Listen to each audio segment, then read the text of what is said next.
welcome to Thriving as a Physician, the podcast that teaches you to thrive in your weight loss and life while juggling a packed physician's schedule, because you deserve to thrive. Each week, I share sustainable, enjoyable tools that work in your busy life so that you can reach all of your goals faster with more confidence.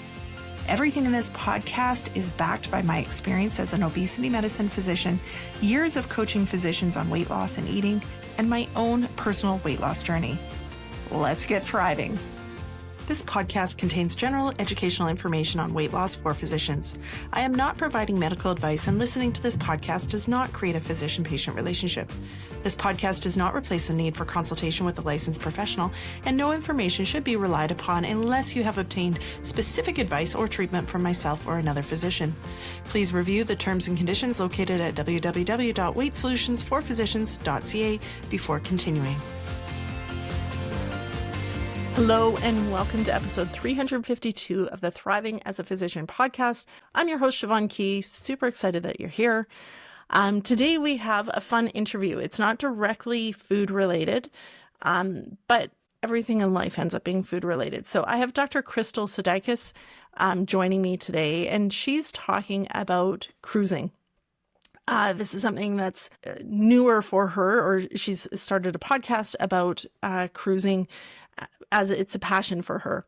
And I found it really interesting. I'm actually recording this intro and outro quite some time after we recorded the interview because I just haven't had a chance to release it yet. And at the time that we recorded it, I had only ever done one cruise. Just my husband and I had done one together. And since this recording, I actually booked a cruise for our family with the kids over spring break. And I imagine partly because all of this got planted in my head. But it was fantastic. It was for our kids' age range where, they're teens, preteens. It was a fantastic style of vacation. And so I hope that this episode is helpful for you. Krystal has so many tips and points. So if you like cruising or you're curious about it, you're going to find a lot of information that's probably going to be helpful in this interview. So let's get to it. All right. Welcoming to the podcast, Dr. Krystal Sodaitis. Thank you for joining me. Welcome back. Yeah, thanks, Siobhan. It's always great to be here. So you've been on the podcast a couple times talking about like neurodivergence and ADHD and things like that. But now we're taking a huge swing because you're doing something different now. So do you want to introduce yourself about what you're up to these days? Yeah, so I am Krystal Sodaitis. I am a pediatrician by training. I am also a life coach for physicians who are neurodiverse. And about a year ago, I fulfilled sort of an aching dream of mine, and that was to create a podcast that focused specifically on luxury cruising. I love cruising. I think that it is a great family vacation. It's been a wonderful way to introduce our kids to the world. But when I was looking for cruise podcasts, because I am also, I also love listening to podcasts. When I was looking for a cruise podcast that really looked at some of the higher end cruises, maybe cruises that I might never be able to take, I never found anything. I grew up in the 80s during, some people might remember Robin Leach and Lifestyles of the Rich and Famous.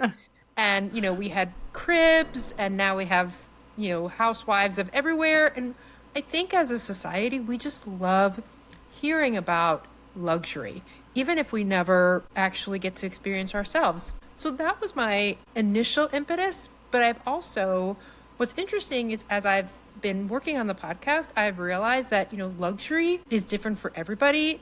And actually, it can be attainable for, I think, most people, especially if we're talking about, physicians and other people with not necessarily a billionaire salary, but a relatively high income. Yeah, interesting. And so have you always been into cruising? Like, is that something that you got to experience as a kid, or is it something that you got interested in later on? No, it's funny. I went on my first cruise in 2001. So recent. Yeah. That ages me where I'm like, well, that sounds really recent. Right? And I just went with my mom. It was a time when, like, post 9/11, people may not remember, but post 9/11, there was a decrease in travel. People were worried about traveling. And so there were some cruise line deals and I went on a princess cruise with my mom. I loved it immediately, but it took me another 14 years to go on my next cruise, and there are lots of reasons for that. But once we started traveling as a family, that cruise in 2015 was with my husband and my oldest daughter. We were almost immediately hooked. Immediately booked another cruise while we were on that ship, and definitely after that second cruise. I'm not saying we don't take land vacations at all, but primarily our vacations are cruise vacations. So what do you love so much about them? So as a cruise in general, I love the water. I grew up on Long Island, half an hour from the ocean, and I realized in my adulthood that I do better when I live within proximity of a large body of water. And when I'm on a cruise ship, you see, especially an ocean cruise ship, I mean, there are sometimes days where all you see is water all around you. And so I get a lot of rejuvenation from that vista, from seeing the water and being on the water. I love that as a family, we are not tied to the hip. There are activities that we can enjoy as a family and we can also enjoy independently.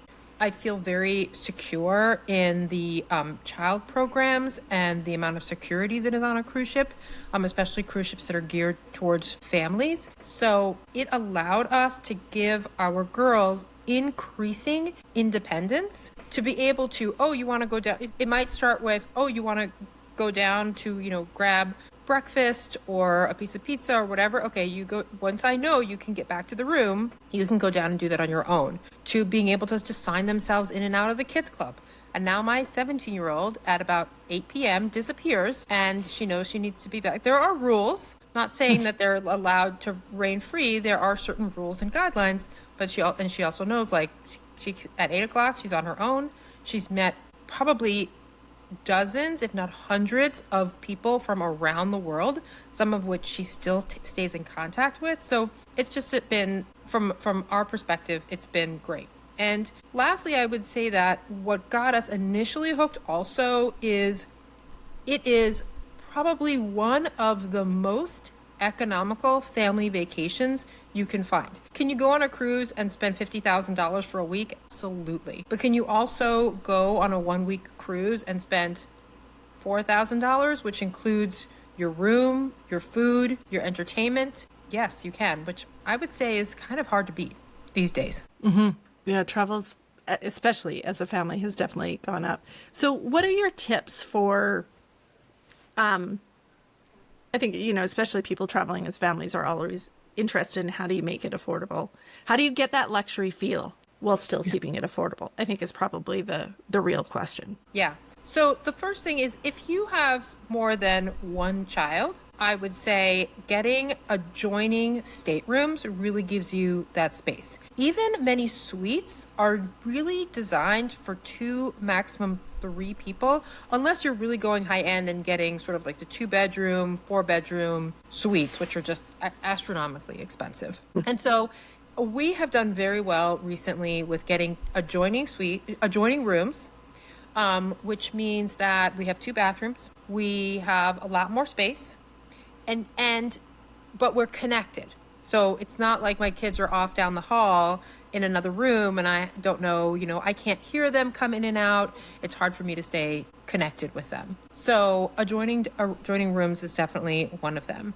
Another way to sort of increase that luxury is getting a room that, if you do your research early, if you find there's a particular ship or a particular high-end room that you're looking for, book early. Work with a travel agent, and this might mean that you have to book, 15 months, even 2 years in advance. But the sooner out that you book those rooms, the more likely that you're going to get the best price, especially on some of the newer cruise ships that really appeal to families. Choose your line carefully. I would say that MSC, which is a European-based line, has been wanting to break into the North American market for the last, let's say, 3 to 5 years. And they consistently have some of the lowest prices for their newest ships. You can take a 7-day cruise out of, South Florida for sometimes, depending on when you travel, under $500 per person for the week. If you have small kids, here's something that I didn't capitalize on as much as I really should have. If you have small kids, especially elementary school, don't travel if you can do it, don't travel during school holidays. Take them out of school. Now, that might be a little controversial, and people, please write in the comments if you disagree. But if I have a first grader, if they miss a week of school because we did spring break the week after the official spring break, I'm okay with that, especially these days. So those would be, I say, my sort of top tips for finding a lower priced cruise. And the last one I'll say is you don't have to go on the latest and greatest cruise ship. You don't have to go on the newest, a Vista class or an Icon class on Royal. You can still get a really great cruise on an older ship. Yeah, and I have not done much cruising at all, so it's all somewhat new for me. But so what you're saying is that it's not necessarily waiting for last minute deals, or maybe if there is a last minute deal, you don't have a lot of choice on the type of room that you're in. Absolutely. And you also have to factor in airfare.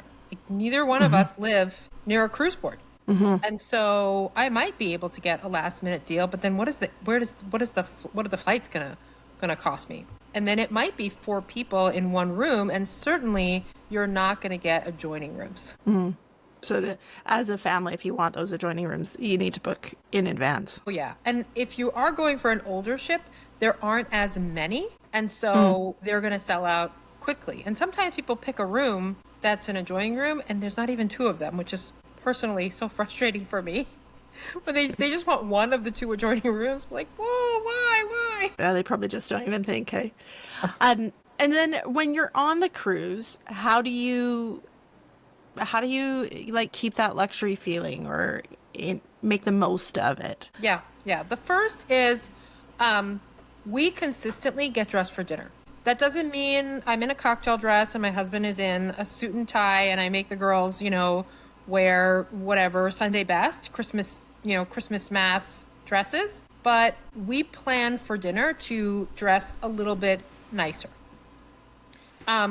We mostly eat in the dining room, except that my older one doesn't sometimes find, she's kind of the pickier of the 2.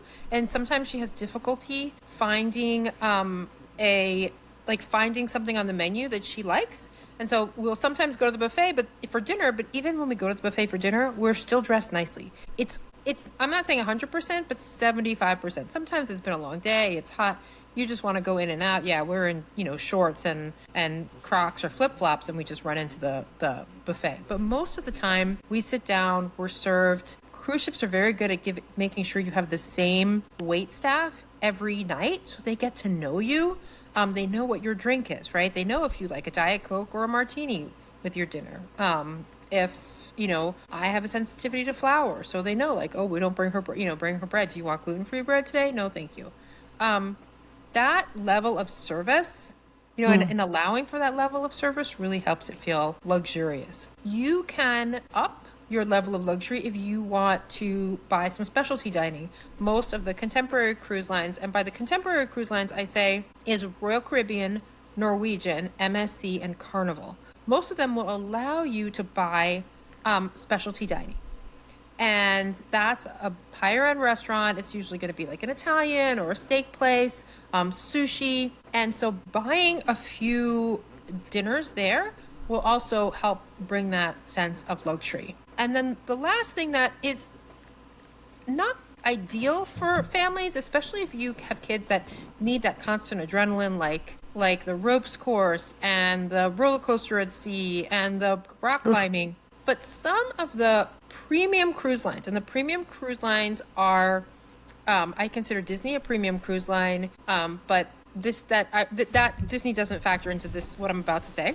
But the premium cruise lines like Princess and Celebrity, they are trying to attract more families. You can sometimes get a good price for a cruise, sometimes lower than on a contemporary cruise line for so some of the peak times like New Year's Eve, Christmas, spring break, for your entire family. Now, like I said, it's not going to have all the bells and whistles like a Flow Rider, which is a surf simulator, but they will have kids programming, and they'll still provide a fun experience for your kids. And so you mentioned a while back using a travel agent. Do you find for cruises it's better to have a travel agent than trying to find deals on your own? Absolutely. I mean, many travel agents have what they call, now I'm blanking what they call it, but they basically have like group rates where when the rooms are released, they buy a bunch of rooms. And so they're able to give a discounted rate. They might even give you some onboard credit, which is just basically free money for you. I think the real value in a travel agent is there's a couple of things. The first is if you've never cruised before and you're not sure, then the travel agent can really be the person that helps you. You know, I want to book for my whole family, including, the grandparents and my brother and sister-in-law and their family. They can really help you coordinate that and pick the right cruise line, the right cruise itinerary that's going to appeal to the most people. They can also help you pick those good rooms, right? Oh, no, you don't want this room. This room is like right below the pool, and you're going to be hearing people walk on your head, all day long. Or you are worried about seasickness, then I recommend a room that's like towards the middle and the bottom. That's a key. Like if you're prone to seasickness, then a lower floor in the middle is going to be a little bit better for you because you're not going to feel the rocking of the ship. Although I'll tell you that they rock very little these days. The ships are very, very stable. And then lastly, one of the key things that I use my travel agent for is when there are issues. If I have a problem, cruise lines notoriously have very long customer service waits. I'm talking about 1 to 2 hours where you're sitting on hold. But the travel agents have representatives. They have their own representative to the cruise line that they can touch base with, that they can call. I had an issue with a room, and this was actually a junior suite. So on certain Royal Caribbean ships, I like the junior suite room category for a number of reasons, which I can get into if you want me to. But it's basically just a little bit of a bigger room. It's their entry-level suite.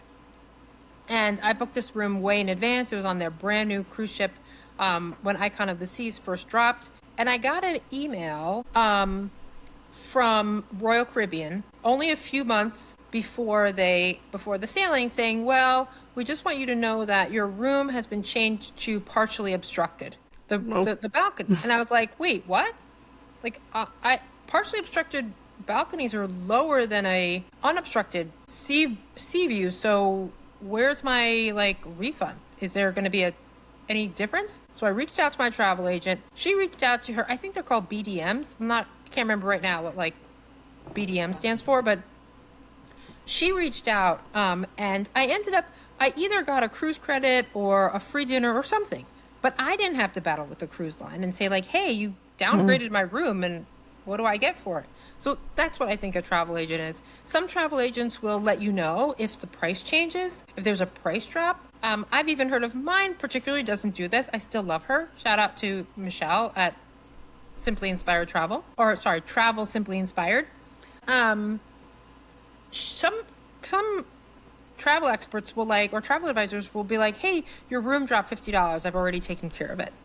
Which is great. Yeah. And, in this day and age, customers doing things online and being able to just do it at midnight or whenever you're booking stuff is nice. But customer service is definitely something that you don't often find. And, when you think about wanting to travel with luxury, having that customer service is a big piece of it. Yeah.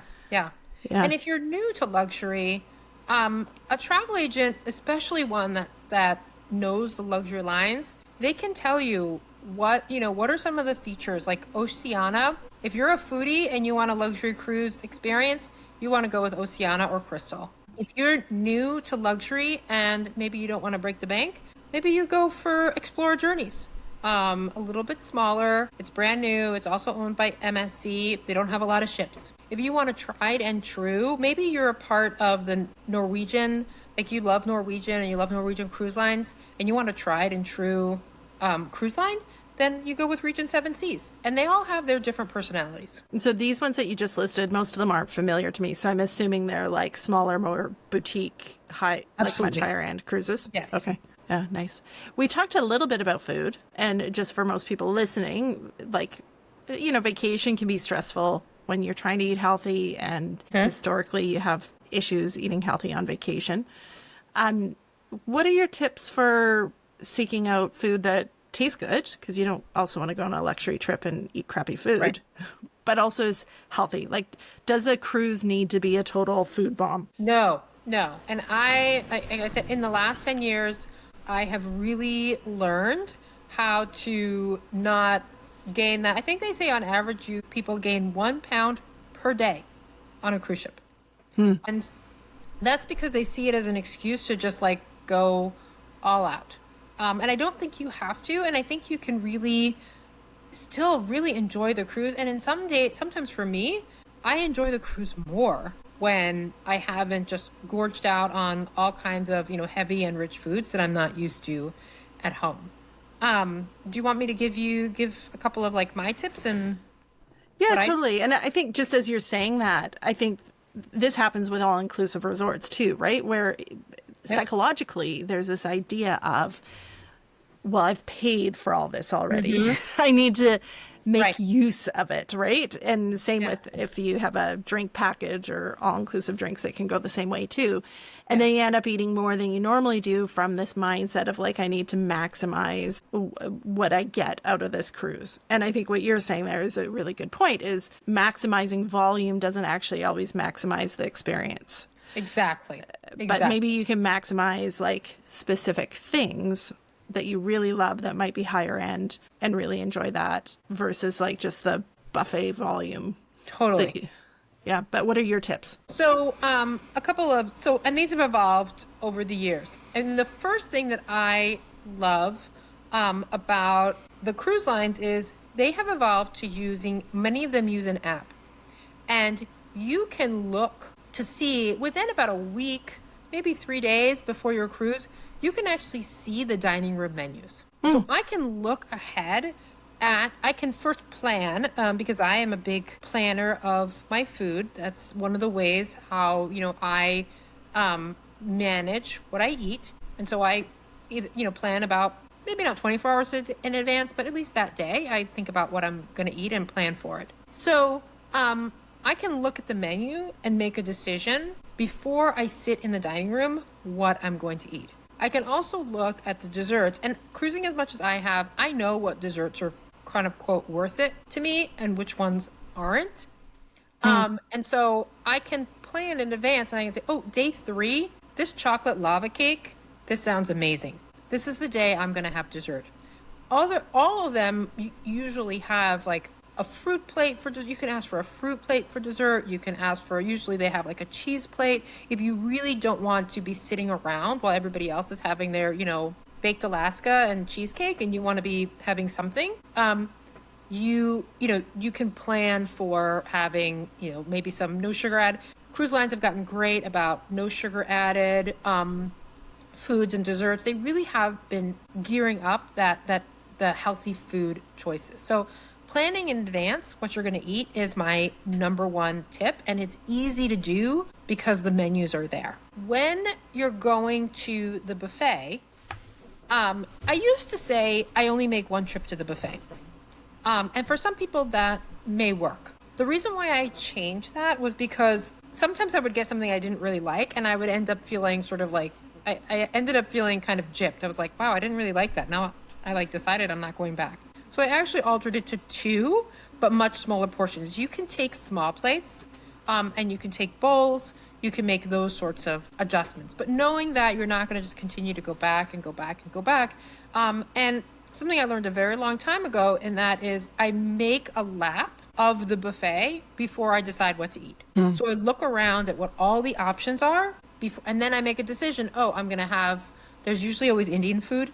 So I'm like, I'm going to have, the chicken curry today. And then these vegetables, look really great. And then maybe there's some, roast turkey or roast beef or something else that I'm going to have as well. So from a meals standpoint, that's usually have lots of protein options, lots of eggs, sometimes fresh made eggs, great salads. Like I said, sugar-free. Often they're getting better in terms of their no sugar added, not sugar-free, but no sugar added desserts. If you are, like I said, I don't tolerate flour very well. And so a lot of their gluten-free, I will go to um, their gluten-free section and pick out some things there. So if people also have some gluten intolerances, I will say that most cruise lines are fantastic with intolerances, whether it's gluten or dairy or eggs or anything like that. They're very, very careful. I minimize, and at this point, I almost hardly ever eat the quote, like free unlimited food outside of meals. Most cruise lines, contemporary and premium, have free soft serve ice cream somewhere on the ship. I just don't think it's worth it. I don't think it's that great. I don't think it's worth it. I'm not eating it. My family goes, like, I'm sure, I think my husband passes by at least twice a day, but it's a different story. I don't eat it. Like the pizza, most of them will have free pizza or free snacks, open till like 2 a.m. I don't eat that. I really minimize the food that I eat outside of meals. And I think that's pretty much it. I will say I rarely get a drink package. That also keeps me from having that, like, oh, I've got to make this drink package work for the day. Royal Caribbean, I'm not sure about the others, but Royal Caribbean has a coffee card so that I can, it's like prepay a certain amount of, little like stamps.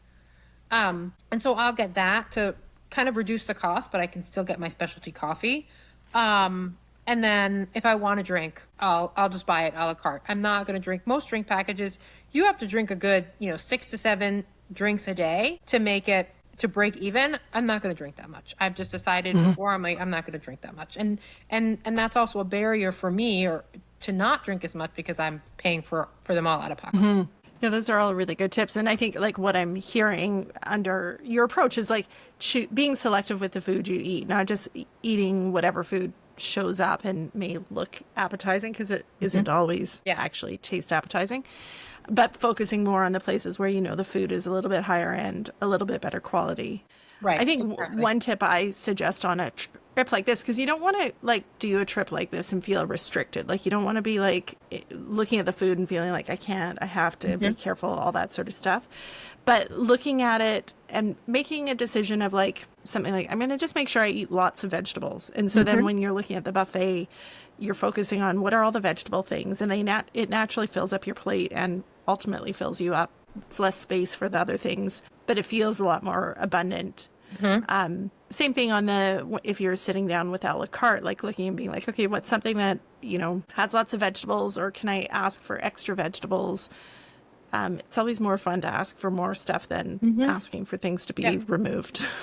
Absolutely. Absolutely. And I'll say this too, cruise ships, especially the wait staff in the dining rooms, but I think most of the staff, I always get the feeling that they want me to have the best cruise of my life every single time I cruise. And so if I need to ask, I'm like, you know what, could you just bring me a fruit plate for dessert? Can you bring me, there was, Royal Caribbean also has amazing vegan food, and they have this, it's either peanut butter or coffee vegan ice cream that I absolutely love. And so I might say, like, let's say it's a Tuesday, I can say, hey, I loved the vegan ice cream today. Could I have this on Thursday as well? Right? Not to have it every day, but can I just have it again? Or can I have it on the last night? They'll bring it for me. They'll save some. They'll ask the chef to, make a small batch if needed. So just ask. If you want that extra side of vegetables, or they make some great soups. Like let's say they made like a great gazpacho. You're like, wow, I really love the gazpacho. Could I have that another day? They'll accommodate you as best as they can. Wow, that's impressive. Any other last tips or things you think people should know before we wrap up? I think that one of the greatest tools that I use also is that if I make a mistake, or if I eat more than I expected or drink more than I expected, like, that's okay. Tomorrow's another day. I haven't blown the whole vacation, right? Regroup, maybe drink a little extra water the next day. That's another tip too, is bring a water bottle.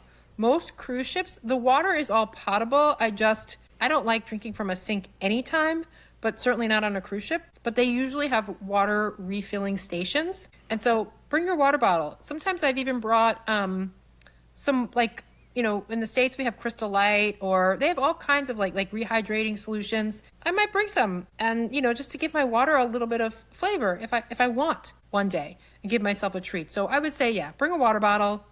If you love like pink lemonade, bring some pink lemonade, water fillers. Nice.